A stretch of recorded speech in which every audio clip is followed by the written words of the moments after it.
Good afternoon, everybody. My name is Christopher Speron. I'm Senior Vice President of Development and Membership at the Human Rights Campaign. And we're thrilled today to have an incredible panel of people here to share with you HRC's strategies heading up to the elections. Today is the Human Rights Campaign Incorporated's 100 Days to Election Day countdown kickoff town hall for our members and supporters all around the country. We're thrilled to have you here with us today, and we have a lot of great information for you to share and to experience. I'm joined with a tremendous panel of leaders today, and I'm going to introduce each one of them to you. First off is the President of the Human Rights Campaign, Alfonso David. Next, we have the Senior Vice President of Policy and Political Affairs, Jody Winterhoff. We also have Jeff Wachowski, who's our National Campaign Director. And finally, Maya Rao, who is our Development Director. So you're going to hear from each one of the folks on the call today in a little while, and then we have a great presentation, and then at the end, we will open up for questions. We've received a lot of questions from people all over the country, and we cannot wait to share the answers to those questions with all of you. So with that, I'm going to turn it over to the President of the Human Rights Campaign for a brief introduction of what you're about to hear today. Please welcome Alfonso David. Thank you so much, Chris. Hello, everyone. If you are joining us today, then you know the stakes of this election. We're just 99 days away from the most important election of our lives, an election that will truly determine the future of our democracy. Over the past 3.5 years, we have witnessed a president lay siege to our Constitution, our institutions, the rule of law, and our most fundamental rights. Just in case you have forgotten, let me remind you a bit about what Donald Trump has done.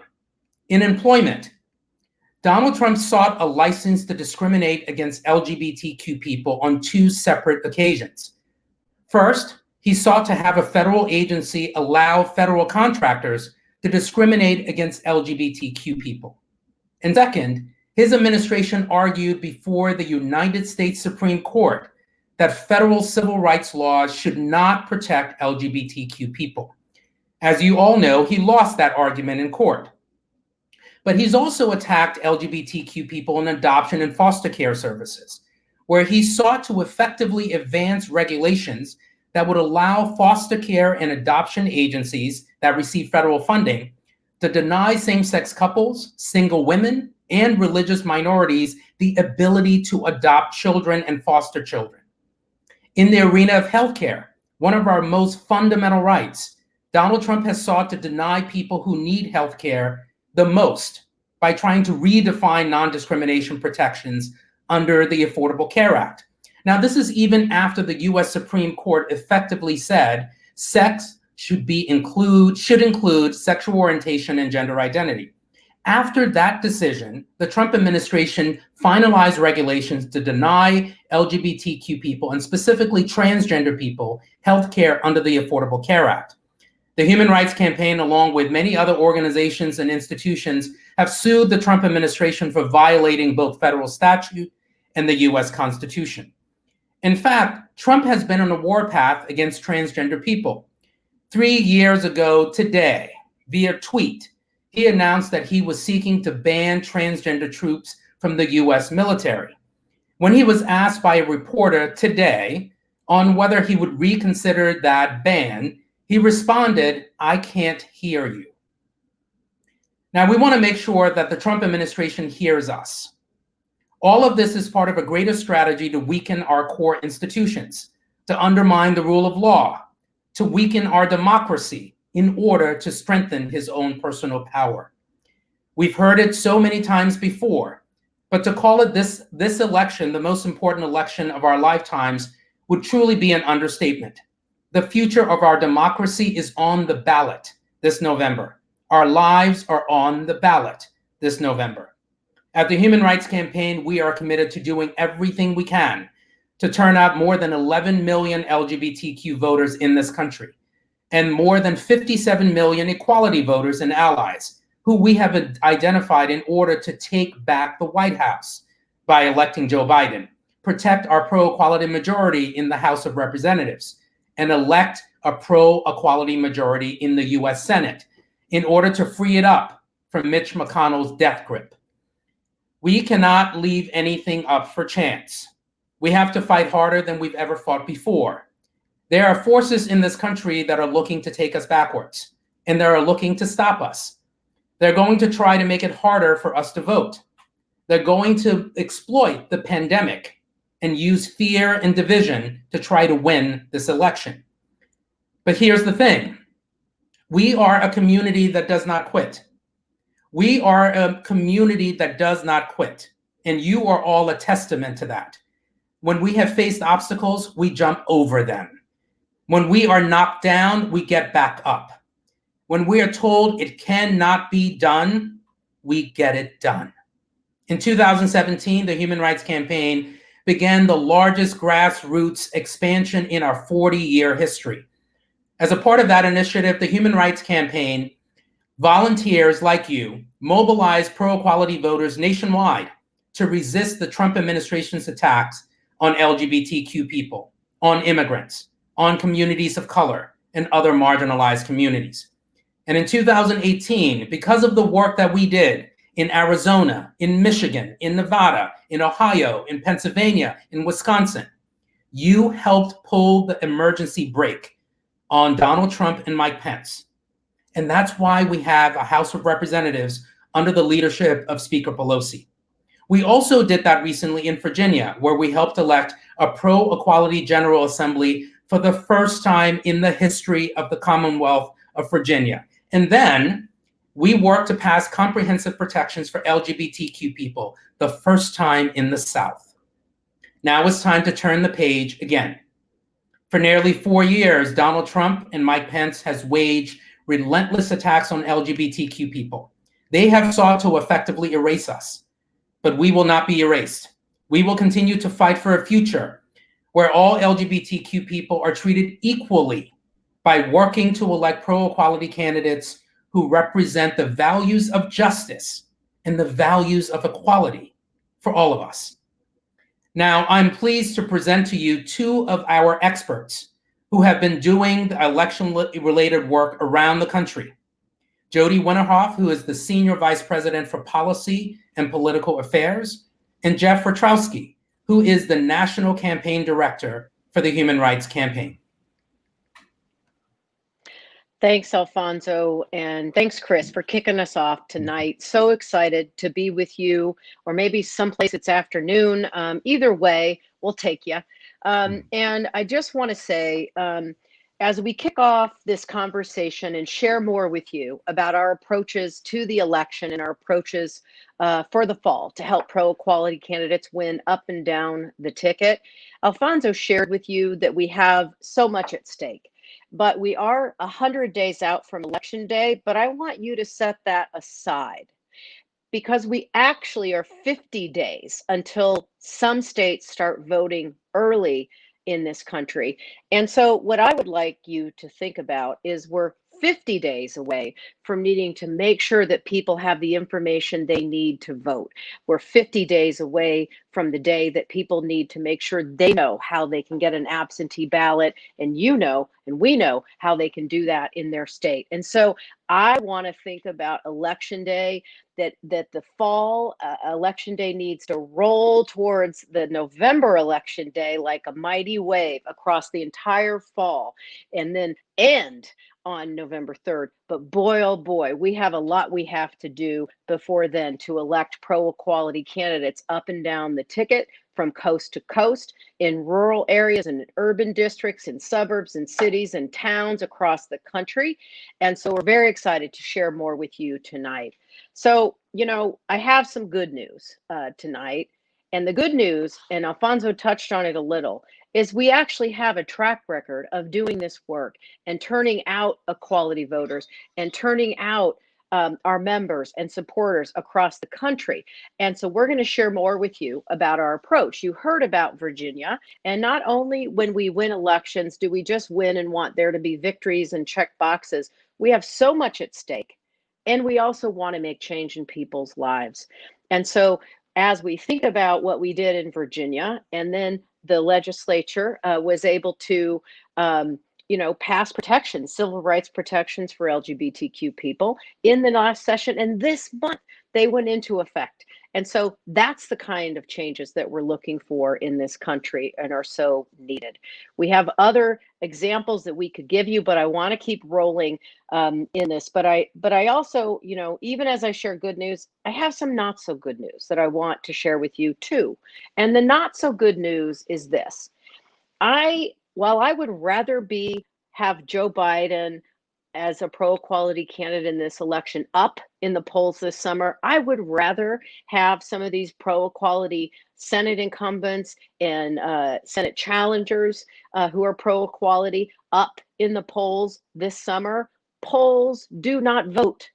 And we are not yet voting in this country in this election. And so the polls that are today are a snapshot. And Jeff will definitely talk more about this when he presents. And so I want you to take in that information. I still would rather be up than down. Like, I still like that in the country, folks are saying, no, these are the folks I want to be with. And that's great. But polls don't vote, people do. And we need you and everybody we can get to vote for pro-equality candidates up and down the ticket this November. And so, as we work to not take a single thing for granted in this election, including the counting of all of our votes as they're cast, we will leave no stone unturned. We promise you that. We will give this everything we have, and we need you with us. And so I know Monday, it's a lot of energy for a Monday, but we wanted to lift up the hood as we're hitting this 100-day, really 50-day mark, this 50-day mark, and share with you more about how we approach this organizing, how we approach this in support of pro-equality candidates, and how we make sure folks know when candidates are anti-equality, because that's very motivational too. So to do this and share a little more with you, and I'll be back on to also work with Jeff to take questions that you might have, I turn it over to Jeff Witrowski, our National Campaign Director. Hey, Jeff. Hey, Jody, thank you. You can always bring the energy on a Monday. I appreciate that about you. All right, I'm going to actually walk through a few slides for folks and give you a little behind the scenes look at how HRC is approaching the 2020 election. So if you could bring up the slides, please. So you're going to hear me talk a lot about equality voters, and I want to give you a little bit of background about what HRC means when we talk about equality voters.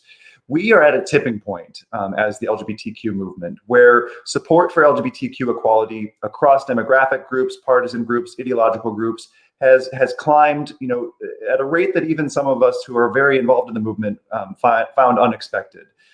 Nearly 70% of Americans support marriage equality. Just 6 or 7 years ago, the country was evenly split on marriage equality. 70% of Americans support transgender folks being able to serve openly in the military. 70% of people support non-discrimination protections like the Equality Act. And what does this support mean across demographic groups? It means that organizations like HRC are no longer limited to organizing and mobilizing self-identified LGBTQ individuals. We can now mobilize millions and millions of our allies across the country. And HRC, back in 2016, developed a model that we call the Equality Support Model that helps us identify 57 million Americans nationwide who support equality, LGBTQ equality, when they're making the decisions about who to support in elections. And we mobilize those folks in every election. We started in 2016. We continued that in 2017. We really took it to the next level in 2018 in the midterms, as Alfonso mentioned earlier, and in 2019 in Virginia. And we're excited to mobilize these folks in 2020. They will make the difference in the 2020 election. And we know that HRC has the experience, the tools, the strategy, and the brand to mobilize those equality voters. But you don't have to take my word for it. You can also take the Biden campaign's word. They recently, the head pollster for the Biden campaign, John Anzalone, recently said, support for LGBTQ equality has grown steadily over the last decade, and the coalition supporting it, suburban women, young people, and people of color, are key to our victory in November. HRC is strategically positioned with their brand and organizational presence to significantly impact this campaign. Next slide. I want to give you a little bit more of an inside scoop of who equality voters are. And I'm going to delve a little bit deeper into some of the most competitive battleground states. Nationwide, 35% of equality voters, 35% of those 57 million people nationwide are at risk of not voting in 2020. It could be because they're, new registrants, or they just have other concerns in their day-to-day lives, and they need to be reminded about what's at stake in the election. Or there could be barriers keeping them from voting, and we need to make sure that they have all of the information and the ability to overcome those barriers. In the 4 closest presidential battleground states that are crucial, that Joe Biden, he absolutely has to win Michigan and Pennsylvania, and then he needs to win either Wisconsin or Arizona. Hopefully he can win both. In those 4 states, there are 2.5 million equality voters at risk of not voting this November. 48% of them are people of color, 49% of them are under 35, and 57% of them are women. And that gives you just an indication of who HRC is targeting. And as Jody and Alfonso both mentioned, we have a track record of actually turning these people out. Equality voter turnout in the 2014 midterms was just 36%. But when HRC identified them and mobilized them in 2018, that turnout shot up to 56% nationwide. And that just gives you an indication of how the work that we do is so important and that we can make a difference. Next slide. So looking at 2020, HRC recently completed polling of equality voters nationwide. And what we found was no surprise. Equality voters detest Donald Trump. They gave him a 90% unfavorable rating, and 91% of them support Joe Biden. Next slide. And that actually goes down into the swing states as well. Again, looking at the 4 crucial battlegrounds of Arizona, Michigan, Pennsylvania, and Wisconsin, these bar charts compare what the public polling averages are amongst the general public. Let's just look at one of those examples, Arizona, to the equality voters within that state. In Arizona, Joe Biden currently leads Donald Trump by 3 points, 48% to 45%. But look at those equality voter numbers. He leads by 88 points. Joe Biden leads by 88 points with equality voters, 94% to 6%. If we can get as many equality voters to turn out and vote, whether it's by mail, early, or in person on election day, that will make the difference, not just at the top of the ticket, but in down ballot races all the way down the ballot. And we're working really hard to make sure that these equality voters turn out across these battleground states. Next slide. We've been following the enthusiasm rankings from polling throughout the election cycle. And in fact, for the last couple of years, enthusiasm for voting in a presidential election really gives you an indication of what turnout is going to look like. And this top bar across the top, the navy blue bar, shows you what enthusiasm has looked like for the 2020 election. And you can see that it was running, about 20 points higher than it has been in any recent elections for much of the last year. And that was leading folks to believe that we were going to have unprecedented, record-breaking turnout, unlike any of us had seen in our lifetimes in the 2020 election. But you can see what happened in March. Right as the pandemic hit, enthusiasm for the election cratered. We were really worried that perhaps people, because of their health and safety concerns, and also the concerns, for their economic well-being, would keep people from turning out and voting this November. But then in June, enthusiasm shot back up. And so we're really excited to see that enthusiasm continues to track higher than it has in previous elections. And we think that it means that the turnout will be high as long as people know how to vote safely and that they're able to get to the polls and have their votes counted. One last thing that I want to say about enthusiasm, though, is that it's pretty evenly split between, it's at parity between Trump voters and Biden voters, where, amongst Trump voters, 73% say that they are extremely or very enthusiastic to vote in 2020, and it's 69% amongst Biden voters. Now, there are more Biden voters currently than there are Trump voters, so that's the good news. That's why Biden is leading in the polls. But you can't just assume that Trump voters are going to stay home, that they're going to sit on their hands and decide that there's no reason to turn out this November. That's not going to happen. We have to work every single day between now and the election to ensure that Biden voters, pro-equality voters, turn out as well. Next slide. And this gives you a little bit more of a reason or indication as to why it's so important that we work with equality voters and get them to the polls. I just showed you that Trump voters, 73% very or extremely enthusiastic. Biden voters, 69% of them very or extremely enthusiastic. But amongst equality voters, it's just 49%. And that's something that we, as HRC, feel like we can make a big difference on. There are 3 reasons that I'm going to tell you a little bit more about why we think enthusiasm is lower with equality voters. Next slide. First and foremost, concern about exposure to the coronavirus. In our polling, 70% of equality voters say they are very or somewhat concerned about voting in November if there is no vaccine for the coronavirus by that time. So we are working very hard through something called the Vote Equal, Vote Safe initiative to ensure that we're advocating for expanded voter registration, vote by mail, and voting in person options, but also educating people about the options that they have available to them, so they know that how they can vote safely from home, how they can put the safety of their friends and family first and foremost, and not have to choose between their own health and safety and their right to vote. We're working to educate voters about those things so they can vote safely and overcome the barrier of coronavirus. The second barrier is lower enthusiasm among younger equality voters. This is something that's really just a matter of younger voters not knowing Joe Biden as well as older voters do. And so we're making sure that we're educating younger voters about everything that's at stake in this election for LGBTQ people, but also, as you'll see in a moment, other vulnerable communities as well. That if we have 4 more years of Donald Trump and Mike Pence, it will set our community back and other vulnerable communities, by untold amounts.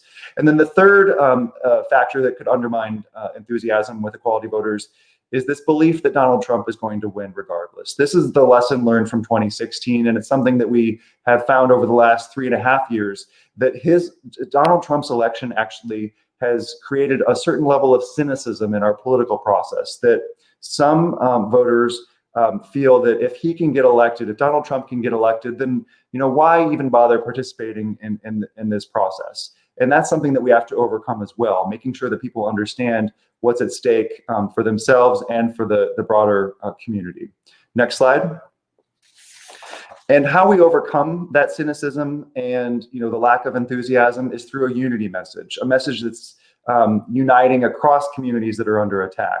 What we found, in going back all the way to 2018, is that this message of unity that brings together, communities of color, immigrants, Muslims, LGBTQ people, and women, all communities that have been under attack for the last 3.5 years by the Trump-Pence administration. When we unite and come together and push back against Donald Trump like we never have before, that gives something for people to aspire to, something that's bigger than even their one vote or the vote, the voting power of their own community, but a broad cross-section of communities working together. And this increases enthusiasm by as much as 10% with equality voters. So this is a message that we're going to be carrying to equality voters across the country over the next 100 days. And we're pretty confident that it's going to work. We also found in 2018 that a very similar message was chosen as the most important message in voters in an election night poll that we did, where all voters said that they voted for pro-equality candidates in the 2018 election. The number one reason was because they wanted to stand up to Donald Trump and his enablers in Congress who were attacking vulnerable folks, including LGBTQ people. Next slide. So HRC is focused on a few key states, and I just want to reiterate some of what Alfonso was saying earlier.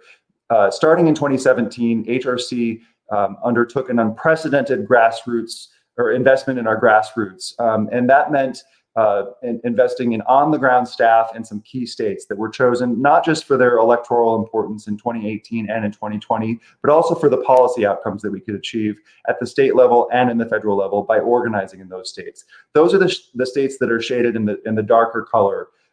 And those are states where we have had staff on the ground for the last 3 years, building towards 2020, organizing HRC members and supporters, moving them up a ladder of engagement, getting them to volunteer with us and with the campaigns of our endorsed candidates.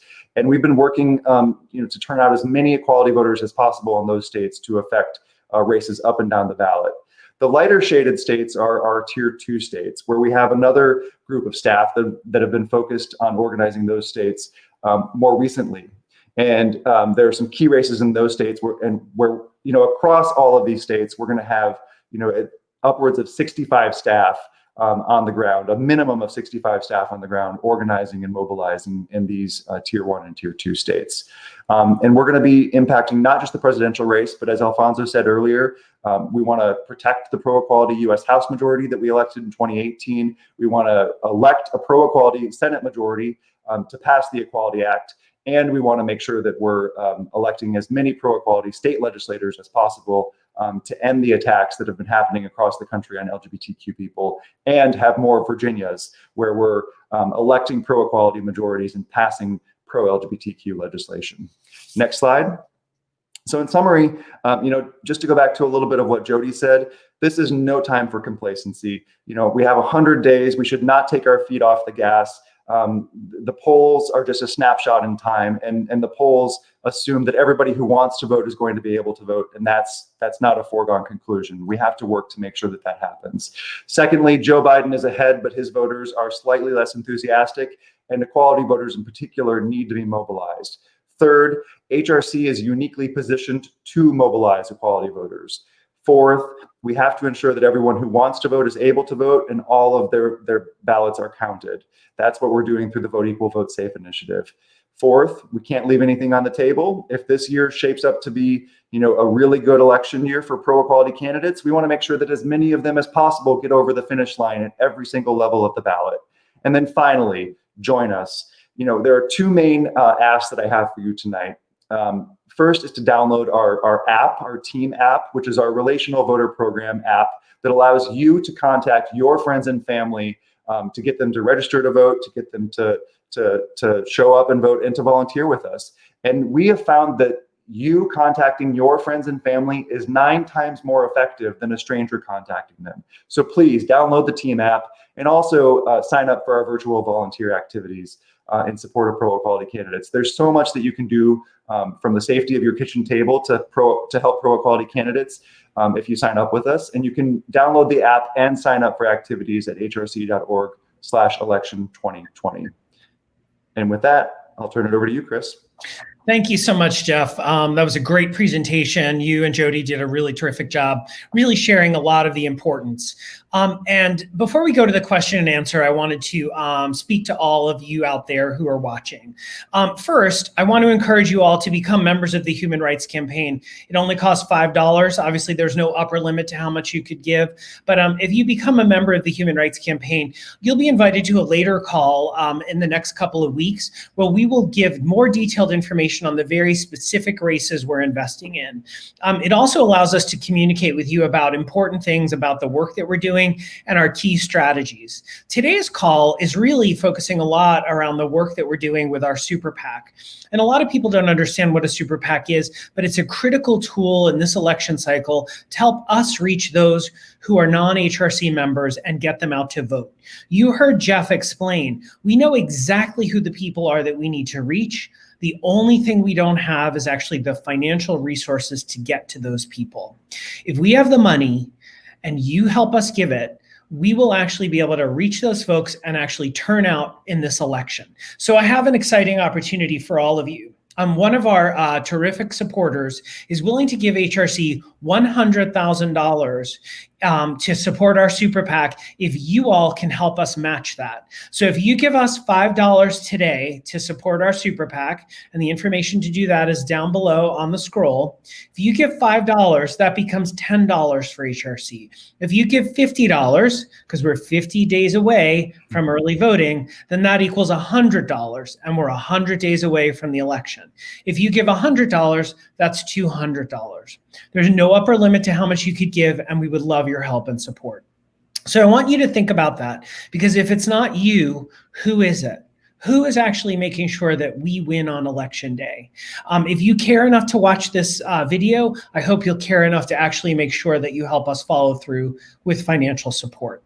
So with that, I'm going to give you some time to think about a contribution. Hopefully you will do it. But while we do that, we're going to actually open it up for questions. I'm going to invite the whole panel back up with us. So we have Jody and Alfonso and Maya here. And Maya is actually going to ask the very first question, and we will keep the conversation rolling. Yeah, thanks so much, Chris. And Jody and Jeff, you talked a lot about turning out young people and making sure that people really get out there to vote. So Fiona from Massachusetts actually asks us, how are you all moving forward to support youth and young adults in the voting process, especially if it's their first time? Yeah, that's a really key question, and it's really important. As I mentioned, 50% of the equality voters who are at risk of not turning out in the 4 key states of Arizona, Michigan, Pennsylvania, and Wisconsin are under 35. And we know that there's a lot of education to do about, the voting process in a regular election cycle. But in 2020, where we're facing, all kinds of new barriers that we've never experienced before, it's very clear that we have a lot of education to do. A lot of younger voters need to be informed about the vote by mail process and the postal service more generally. And so, we're doing a lot of work through the Vote Equal, Vote Safe initiative. We did a town hall a couple of weeks ago, a virtual town hall focused on younger voters and making sure that they have the tools that they need. But if you go to hrc.org/vote, and I encourage folks to share that link, you can actually, you can check your registration, you can register to vote, and you can request an absentee ballot. And the site will actually walk you through what all of the steps are in your state. We're going to continue to push that information out. We're doing all kinds of other activities where we're calling, texting, reaching people on social media through the Team app with that information, so they know how to vote, whether it's by mail, in person, during early voting, or on election day. Hey, Alfonso, one of our members is asking a question about how can they ensure and how can you ensure that everybody's vote is going to be counted on election day? That's a great question.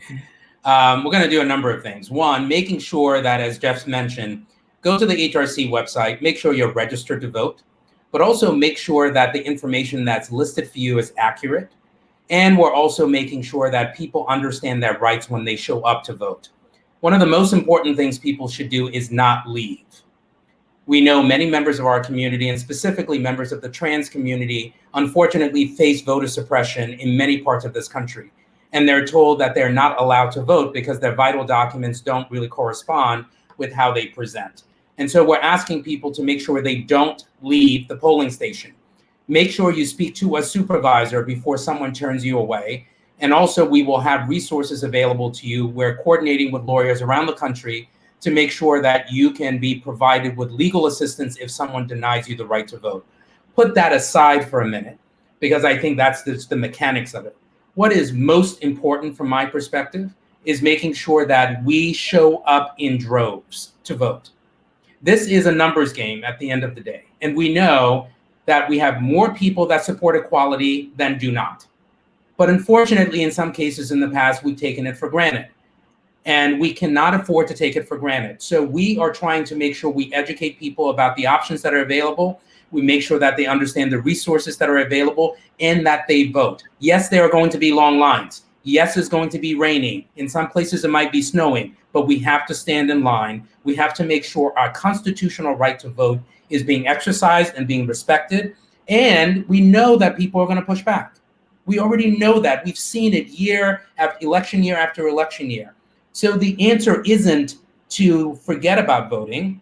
The answer is we have to lean in even more aggressively to make sure our voices are heard at the ballot box. And that is what we're doing across the board. Great. Thanks, Alfonso. Jody, you talked a little bit about this at the beginning about being hopeful and, being excited about where we're at, but never, of course, letting up. And so Kunal from Austin asks us, just to kind of really think through everything, in case Trump gets reelected, what can the LGBTQ community expect in the next term? And is HRC prepared for that scenario? You're on mute, Jody. I believe you're muted. There we go. Thanks for whoever helped me do that. So look, we're going to prepare for every scenario, but the scenario that we want to have happen and working with you, we believe can, is to defeat Donald Trump at the ballot box, because we know that he sometimes doesn't always tell the truth on social media and when he speaks to the country. We want this victory to be decisive. And so that's part of the reason we're talking to you today, and encouraging you to participate and support these efforts is because we want to have overwhelming numbers turn out to vote. And I would just add too, we're starting to see, and we've been advocates for this, advocates for adding resources to states to be able to set up early voting. But voting by mail gives you the most flexibility and the most options in terms of voting. In many states, it goes on for weeks. And so you can request that ballot. You can be at your own kitchen table. You can fill it out and mail it in. And as long as you mail it in the timeline that's set out for your state, your vote will count. And so part of what we would even encourage you to do is to not just vote yourself. Bring a couple more people with you, text them, like you heard Jeff talking about the TMAP, but don't just take that for granted. In terms of if Trump would end up winning, I will just tell you this. If you think these last 3.5 years have been tough, Katie bar the door, as my grandmother would say. Katie bar the door in terms of what they will think up in a second term. We cannot have a second term of Mike Pence and Donald Trump. Thank you, Jody. I really, really believe we can win. I remain really hopeful, but I still have some flashbacks from the last presidential election. So I want to make sure I'm doing every single thing that I possibly can. What I love about HRC is we really have built out an unbelievable strategy. One of the questions from one of our members from across the country, Alfonso, is asking, what organizations are we partnering with, or are there other collaborations that we're doing to help make sure we win in coalition and have established some partnerships to really deliver on election day and beforehand? Sure. So we are coordinating and collaborating with a variety of organizations. And the easiest way to think of it is we work with organizations on programmatic work, whether it be advancing programs to benefit LGBTQ people, benefit immigrants, benefit marginalized communities. And then separately, we work with organizations that do electoral work on the ground. One of the organizations we're working with is Unidos, which is the largest Latino-based organization in the United States. We're working with them and have done events with them. We will continue to do that to make sure that we leverage our resources and that we're not duplicating efforts. And our objective here is making sure that our voices are heard at the ballot box. Our voices can be heard at the ballot box, but we will not win if we don't work in coalition. And that's why we're working with organizations from the NAACP to Unidos, the Leadership Conference on Civil Rights, to other local organizations that are doing a lot of this work to make sure that when you register, that your registration actually means something, that when you vote, your vote is actually counted. Because there's a difference between registering to vote and actually having your vote being counted. So we're working with organizations across the spectrum to make sure that our constitutional right to vote is indeed protected. And I want to say the additional point that Jody mentioned in terms of, we often, I think, and I think it's a fair point that we should think about what happens if Donald Trump wins. But most of our energy should be focused on making sure that he loses. We know that 57 million equality voters across this country support equality. But unfortunately, we know that some of them do not vote. Why? Voter suppression efforts. They're barriers to voting. They may not be informed about the risk of not voting. They may not be informed about the consequences of not voting.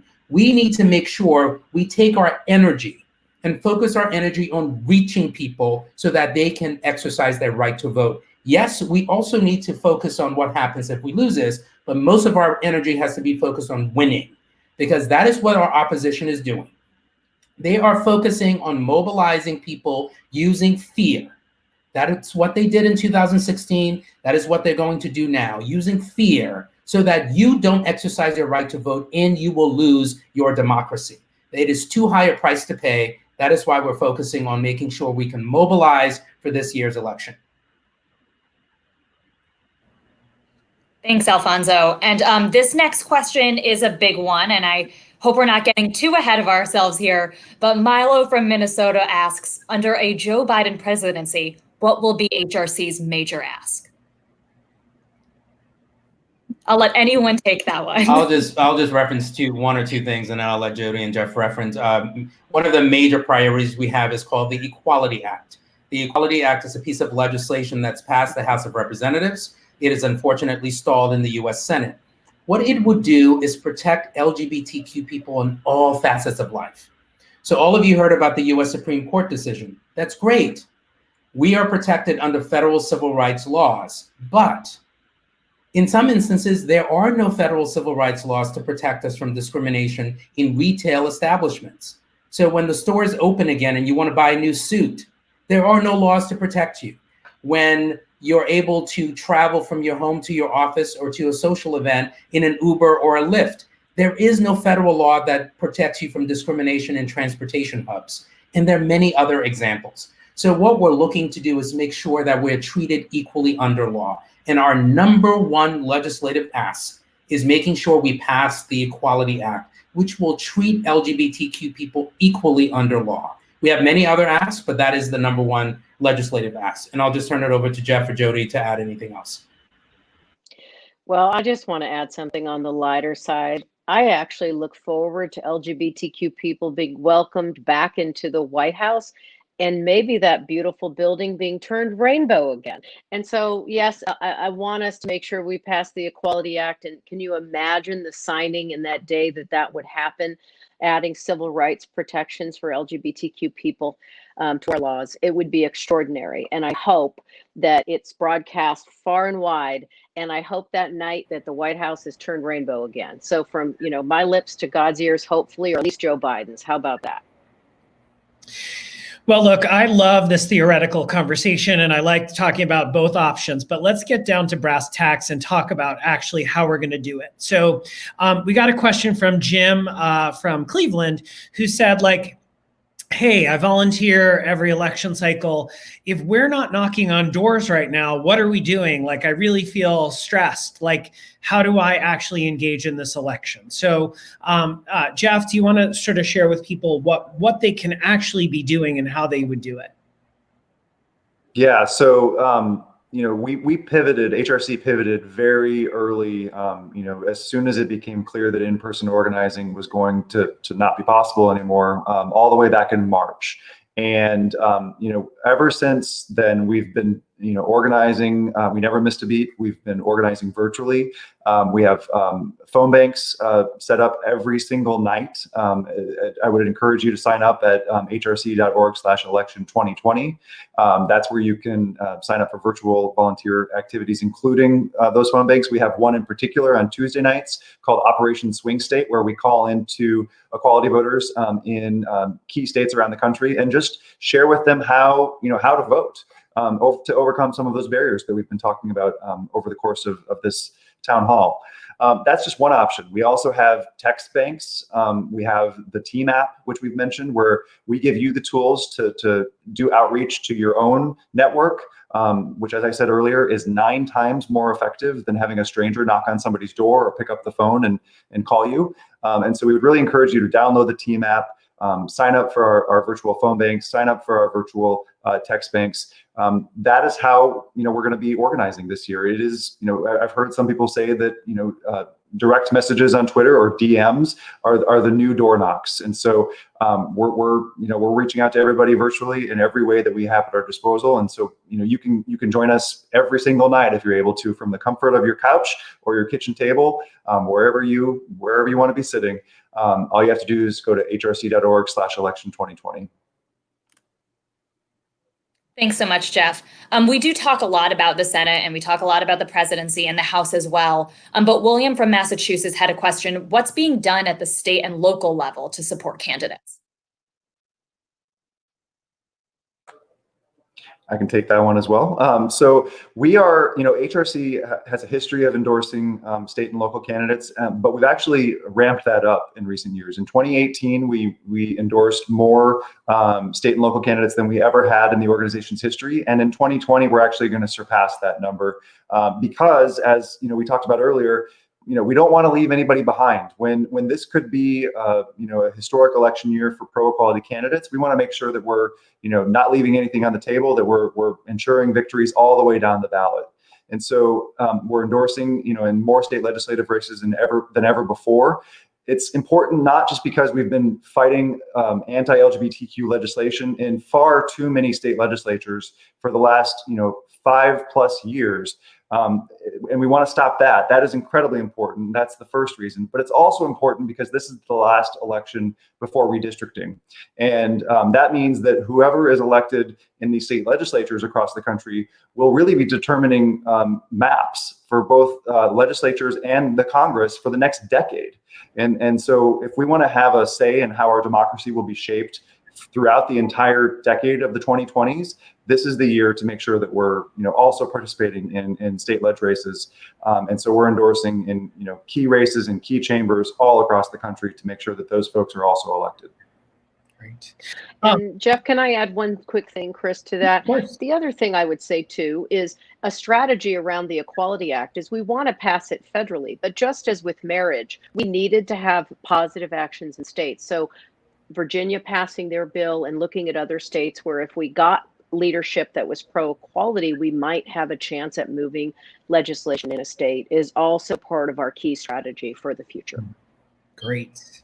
So listen, I think there's no doubt that we are a really smart organization, but we have a little special treat for all of our viewers at the end of the call. But I wanted to invite all of you to offer some final thoughts to break it down in terms of simplistic ways for folks to know what they can do right now and what we need them to do to make sure we win in November. So Alfonso, why don't we kick it off with you with sort of a summary or any key points you want to make sure that all of our viewers take away today? So I would say that this election is about two things. This election is about our democracy, and this election is about treating people with dignity. We are losing our democracy. The pillars of our democracy have been under attack for close to 4 years. And if we're not careful, we will lose the democracy that we know of.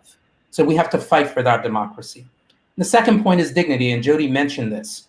The fact that LGBTQ people have been treated with such disrespect over the past 3.5 years is something that has to change. We are entitled to be treated equally under law and treated with dignity, and we have not been. And so as we fight for our democracy and we fight to make sure that we're treated with dignity, there are so many things that we could do. The only thing I would say is, as opposed to going through the laundry list, and Jeff has mentioned this, Jody has mentioned this, go to www.hrc.org for 2 reasons. 1, or I should say 3. 1, make sure that you're registered to vote and that your name is listed properly, your address is listed properly. 2, learn about the volunteering opportunities and get involved if you haven't gotten involved. And 3, help us do this work in whatever way you would like to, whatever contribution you would like to make. Help us do this work because we do this without any support from government entities, state or federal. And we need to make sure that we have marginalized communities sitting at the table and make sure that our voices are heard in this and in future elections. Great. Thank you, Alfonso. Jody or Jeff? Jeff, do you want to go? I'll back clean up. Sure. I would just encourage you to get involved with us. There are so many opportunities to get involved. I know many of us are anxious about the election and that it's 100 days away, or as Jody said, early voting starts in just 50 days. There is something you can do with that anxiety and that nervous energy. Please join us. Go to our website, as Alfonso said, check your registration, sign up to volunteer, and if you can help us do this work, we would surely appreciate it. Great. Jody. And I would just add, I've done elections for a lot of years. And this election, there's always something that kind of nags at you and you're worried about in an election.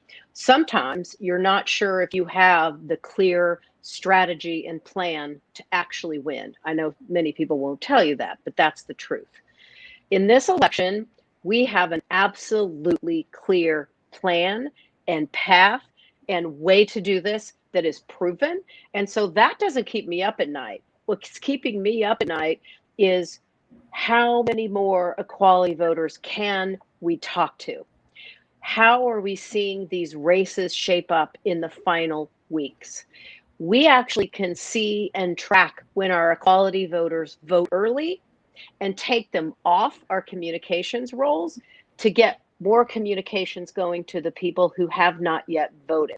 So what's keeping me up is, will we reach 2 million, 3 million, 4.5 million equality voters? How many equality voters will we reach?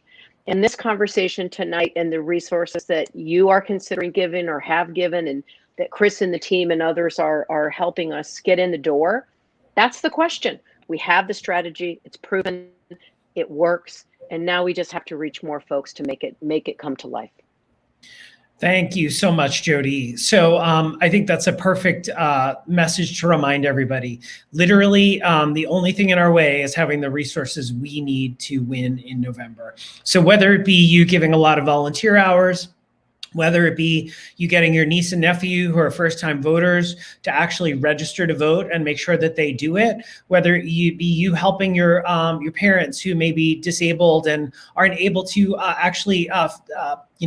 figure out how to navigate the vote by mail process, you have the ability to have an impact. And I want to remind all of you, when HRC wins, Black people win, people of color win, trans people win, women win, immigrants win. We all united as a community actually make a difference. And HRC represents all of those cross sections of our community, of America. And with your help, we can actually have an impact on Election Day. So I hope you will actually look on the scroll right now and you can see how to text to receive the information or to give to our Super PAC right now. You can go to hrc.im/votepac and make a contribution. We're going to end with a really great video, and I hope it makes you think about America and your role in it. It's a fabulous collaboration with the incredible artist Billy Porter, and it includes Alfonso David's really fantastic words as our leader. It's to the song For What It's Worth, which was written by Stephen Stills in the 60s. It's a quintessential protest song and an action song. And this video, I hope as you watch it, you look at the images of America and look at where we are, look at where we've been, see how scary it is that some of those places seem very familiar to where we have been. And remember that you have a choice and you have the ability to make a difference. So I hope you will give today, help us with that $100,000 match, turn your $5 contribution into 10, your $100 contribution into 200. 99 days actually before Election Day is before us. Please make sure you go out and vote. Please, please, please get your friends to vote. Sign up to be a volunteer for us and help us win on Election Day. With that, why don't we turn the video on, and please think about what you can do and take action today. Thank you all so much.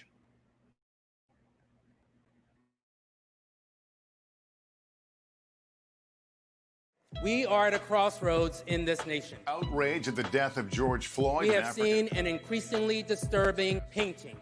A painting reflected on our television screens. The unarmed black man was shot down while he was jogging. And in our newspapers. A painting of history repeating itself. There has been and continues to be a widespread indifference and bigotry advanced through the highest halls of power. Very fine people on both sides. In a fundamental regression of our society. I'm going to tell them there's an African-American man threatening my life. We're losing our souls. What's that sound? Everybody look what's going down. If we are going to weather this existential crisis that we face in this country, go back to whatever Asian country you belong in. We must see beyond ourselves.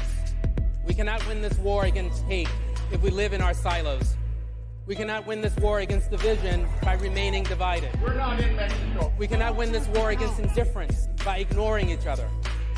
We must unite and break down the barriers that too often allow some of us to forget about the rest of us. Everybody look what's going down. Regardless of how we self-identify, we share a common dream, the dream of full equality. It is the dream that led Marsha P. Johnson and Sylvia Rivera to fight back at Stonewall. Gay power. It is the dream that led Harvey Milk to run for public office. It is the dream that led Edie Windsor and Jim Obergefell to fight discrimination all the way up to the Supreme Court. Children, what's that sound? Everybody look what's going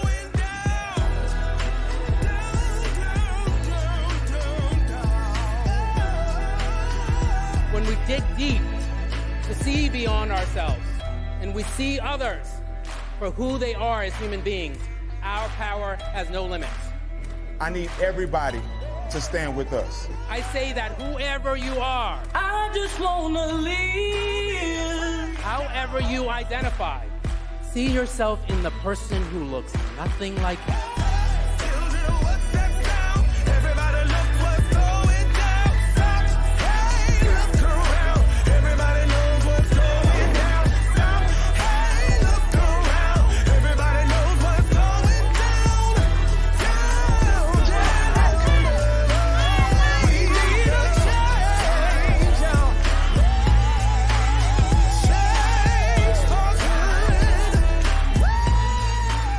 Our next greatest achievement be realizing the dream of full equality for all of us.